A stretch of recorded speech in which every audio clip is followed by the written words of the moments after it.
Salut à tous, je reviens pour une nouvelle vidéo. Comme vous avez pu le voir dans le titre, je vais vous parler des différentes choses à ne pas négliger pour faire de plus jolis gâteaux tout simplement et avoir un meilleur résultat. Donc la première chose à ne pas négliger, c'est les taches de colle. Donc ça arrive parfois de faire des taches de colle, moi ça m'arrive. Parce qu'on a débordé, on en a mis un peu trop, ou on a voulu coller un truc, finalement on veut le coller autre part, voilà. Donc là, il faut faire attention, parce que ça fait pas joli, et pour moi ça fait pas propre. Donc, ce que vous pouvez faire pour remédier à ça, c'est déjà de ne pas mettre trop de colle quand vous voulez coller quelque chose. Mettez de la colle plus dans le centre de votre décoration, comme ça, s'il y a un souci, si vous devez le déplacer de quelques millimètres ou quoi, eh ben, ça va pas se voir.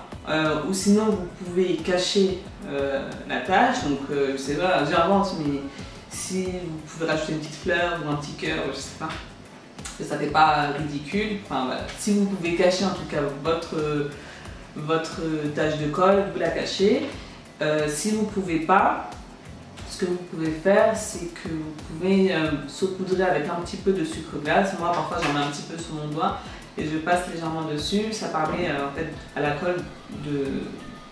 En fait, la colle va aspirer le sucre glace, enfin, pas aspirer, absorber le sucre glace et ça se verra moins. Mais ça, il faut le faire vraiment au moment où vous avez mis la colle. Hein. Si vous le faites 2 heures après, ça va pas marcher. Donc voilà, mais essayez vraiment d'éviter les taches de colle, ça sera vraiment plus joli. Ensuite, la deuxième chose, c'est les taches de sucre glace. Du coup, c'est le contraire.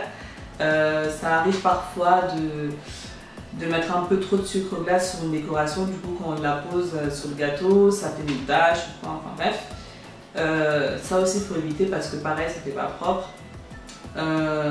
J'ai eu beaucoup de temps pour trouver une solution pour faire disparaître ça, parce que quand on fait avec la main, ça ne part pas forcément. Et finalement, bon, j'ai trouvé, hein, bien sûr.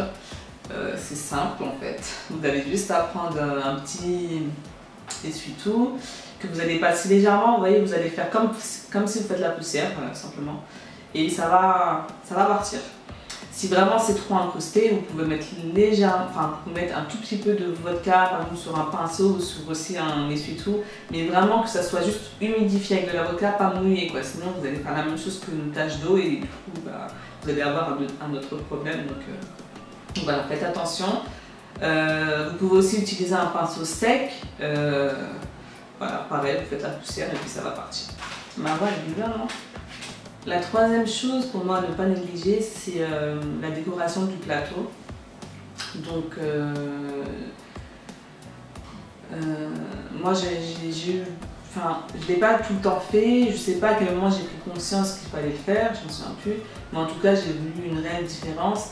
Et en plus, ça nous permet voilà, d'étaler notre décoration sur le plateau et de pousser un peu plus notre décoration, notre créativité plutôt. Donc n'hésitez pas à décorer votre plateau, ça fera plus terminé, voilà, ça fera plus terminé.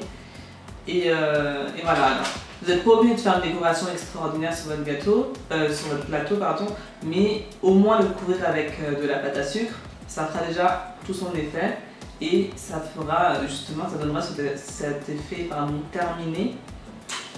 Qu'on n'a pas en fait quand vous posez juste votre gâteau et que vous marquez le prénom sur le plateau comme ça fait pas joli je trouve. Donc voilà, n'hésitez pas à décorer votre plateau, ça fera mieux. Donc la quatrième chose pour moi à ne pas négliger, c'est, je sais pas trop comment vous l'expliquer, c'est les déformations, la non-symétrie, en fait les choses faites à l'arrache tout simplement. Enfin, faut pas le faire, voilà. Enfin, comment vous l'expliquer? Par exemple, si vous avez besoin de faire un nœud, que vous n'avez pas de coup de bande pour pouvoir faire... Non, on va pas dire de nœud, on va dire une bande. Tout simplement, je sais pas si vous avez un effet rayure sur le gâteau. Par pitié, faites des rayures droites. Ne faites pas des rayures de travers. Enfin, encore qu'elle ne soit pas complètement verticale, ça peut arriver, enfin, ça m'arrive aussi. Et j'ai quelqu'un derrière en plus qui vient, ah, c'est pas droit, enfin bref, de toute façon. Mais au moins, faites les traits, enfin que le trait soit droit, que ça fasse pas une vague, ça fait moche. Il faut vraiment que ça soit droit pour moi. Après, si c'est un petit peu en biais parce que vous l'avez mal collé, c'est moins grave je trouve. Mais quand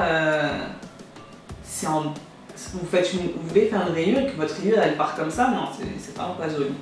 Donc essayez de faire des efforts sur ça, de vraiment faire des choses nettes. Si vous avez du mal à faire quelque chose de droit, vous prenez par exemple votre règle et puis vous retracez, voilà, vous reprenez les choses pour que ça fasse plus joli.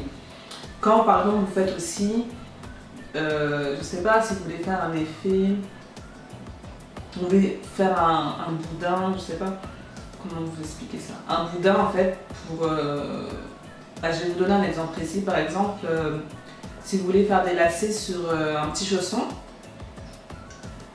faites le lacet régulier, c'est-à-dire que vous faites votre boudin avec la technique que je vous ai montrée par exemple dans la vidéo gourmandise, vous faites avec votre lisseur pour avoir un boudin vraiment régulier.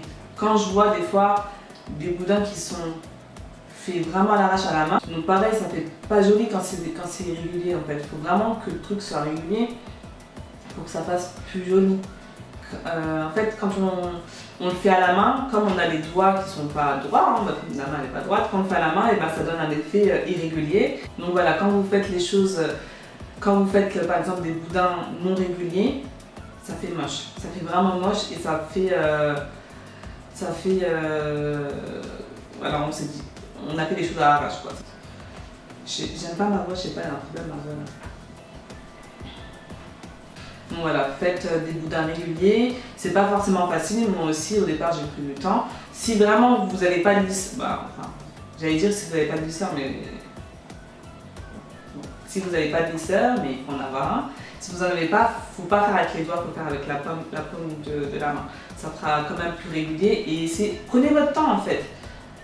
Si vous voyez que au final c'est pas régulier, ça commence à se fissurer et tout, et que finalement vous ne pouvez plus travailler, vous recommencez. Enfin, n'hésitez pas à recommencer pour avoir quelque chose de plus joli. Voilà. Et prenez votre temps pour faire quelque chose de sympa, vous n'êtes pas obligé de... Bon, des fois on est pris par le temps, j'avoue, hein, c'est vrai. Mais c'est vrai que quand c'est plus régulier, c'est vraiment plus joli, c'est sûr. Voilà, c'est vraiment ça. Pareil dans la même catégorie, quand par exemple vous voulez écrire quelque chose avec un feutre alimentaire, pareil, prenez votre temps pour faire quelque chose de joli, d'assez calligraphie. Enfin, vous n'êtes pas obligé de faire une calligraphie de ouf, mais au moins que vos traits soient réguliers, que que par exemple, parce que ça arrive parfois de voir, par exemple, on écrit un prénom et que à un endroit c'est bien appuyé, à un autre endroit c'est pas très appuyé, comme si on a écrit vite fait quelque chose. Bah, non, on prend un peu plus de temps pour faire quelque chose de plus sympa. Tout le monde n'a pas une belle écriture, moi j'en ai pas une belle particulière, mais voilà, je lis par exemple sur Word, je cherche des calligraphies un peu jolies. Enfin voilà, vous avez plein de choses pour pouvoir faire des choses jolies et n'hésitez pas à pousser un peu plus loin votre perfection. Donc la chose suivante à ne pas négliger, c'est le ganachage, c'est-à-dire quand on va mettre sa crème ou sa ganache autour du gâteau avant de coller sa pâte à sucre, il faut essayer de la faire le mieux possible. Alors c'est pas quelque chose de très facile, j'avoue avoir pris beaucoup de temps pour réussir à le faire correctement. Franchement ça c'est un truc que quand on est autodidacte on a du mal à trouver rapidement le coup de main on va dire, mais à partir du moment où vous aurez fait un beau ganachage, et ben quand vous allez couvrir votre gâteau ça sera nickel. Et en fait c'est vraiment les fondations du gâteau, hein, c'est vraiment ça. Donc en fait ça vous permet d'après de travailler plus sereinement parce que vous n'avez pas de déformation à cacher, vous n'avez pas de... Ouais voilà, c'est surtout les déformations. Vous n'avez plus de déformations à cacher, vous êtes tranquille. Après la chose suivante, bon, c'est un truc qui vient de me passer par la tête et que c'est pas non plus à négliger. Je sais pas si Enfin, pour moi, ça me paraît logique de le faire. Après, je sais pas si tout le monde le fait, mais c'est se laver les mains entre chaque couleur. Je sais pas si c'est logique ou pas. Peut-être que ce que je dis c'est bête parce que c'est logique, mais je le dis quand même parce que je le fais. Voilà. Je me lave les mains entre chaque couleur. Des fois, je vais venir, je vais faire une petite boule en jaune. Et après, je me suis souvenu que finalement, il fallait que je fasse un truc en noir avant. Ben, je vais me laver les mains. Après, je vais retourner sur le jaune. Je vais me relaver les mains. Ça me fait perdre beaucoup de temps, mais je peux pas passer au-dessus de ça parce que après il y a des parce que sinon après vous avez des mélanges de couleurs et enfin, vous avez des comment on dit ça, des transferts, voilà, de couleurs et ça fait pas joli, ça fait pas propre tout simplement. Lavez-vous les mains et de toute façon on n'a pas le choix de se laver les mains souvent. En tout cas, moi je trouve qu'on n'a vraiment pas le choix de se laver les mains souvent en pâte à sucre parce que on a souvent des fibres, des sortes de petites poussières sur les doigts qui se retrouvent sur la pâte à sucre parfois et pour moi ça fait pas très propre non plus. Même si pourtant c'est juste vous avez juste remis votre eau comme ça et que vous avez des petites fibres qui se sont accrochées sur des microfibres quoi, enfin, qui sont accrochées sur vos doigts et quand vous allez toucher votre pâte à sucre, surtout quand elle est claire, et ben ça va se voir. Donc, moi je me lave vraiment les mains. Franchement, pas moins de 20 fois par jour, je pense. Pardon. Et d'ailleurs, eh ben, ça me coûte au niveau de mes ongles. Parce que j'avais les ongles beaucoup plus durs avant. Et là, bah, depuis que je travaille tous les jours avec la pâte à sucre, eh ben, mes ongles sont devenus beaucoup plus mous. Si vous avez une solution, n'hésitez pas à la partager. Et mes mains sont beaucoup plus sèches, mais bon, j'ai pas le choix parce que faut se laver les mains. Et je peux pas, vous voyez, après m'être lavé les mains, je peux pas mettre de la crème parce que je vais toucher de la pâte à sucre, donc je suis obligée d'attendre d'avoir fini de travailler pour pouvoir mettre de la crème pour m'hydrater correctement. J'ai cru que j'étais youtubeuse beauté aujourd'hui. Voilà, et puis la dernière chose à ne pas négliger, c'est bon, c'est pas que c'est pas, enfin, pas négliger. Qu'il faut essayer d'éviter, on va dire, c'est de surcharger le gâteau tout simplement. Il ne faut pas mettre trop de décoration. Si on veut faire un thème papillon, ne mettez pas 3 milliards de papillons sur votre gâteau. Voilà, c'est pas surcharger, faire les choses plus harmonieusement et voilà. Mais bon, ça après c'est avec le temps, après c'est une question de créativité. Il y a des choses où on n'a pas le choix de surcharger, enfin je dis qu'on n'a pas le choix. Il y a certaines, je sais pas moi si... Enfin, il y a des choses en fait quand c'est surchargé ça fait joli. Par exemple sur une pièce montée, si vous faites un étage rempli de fleurs et par exemple si vous avez 4 étages et sur 4 étages vous faites un étage rempli de fleurs et les 3 autres étages sans déco, bah c'est joli. Mais en fait en tout, la pièce montée n'est pas surchargée parce que les fleurs seront juste sur un étage. Enfin, c'est un exemple, mais ne pas surcharger c'est pas valable pour tout hein, bien sûr, mais voilà, si vous faites un petit gâteau de 10 parts, ne mettez pas 3 milliards de fleurs, ça fait pas... Enfin, si c'est pas régulier, par exemple, je sais pas si vous devez mettre... Vous voulez vraiment faire surcharger de fleurs, mais si c'est régulier, ça veut dire que vraiment c'est mis harmonieusement en cercle, je sais pas, bah, ça va pas faire moche. Mais si c'est plein de fleurs partout éparpillées, ça va pas faire joli. Voilà. Après, je sais pas, peut-être que là je parle en fonction de mes goûts, je sais pas. Mais voilà, je trouve que quand c'est surchargé, ça fait pas très joli. Voilà. Donc voilà, la vidéo est terminée. J'espère que ça vous a aidé un petit peu à voir un peu plus clair sur les petites choses qu'il faut éviter pour que finalement votre gâteau soit plus joli, plus harmonieux, plus net et voilà, plus sympa à regarder tout simplement.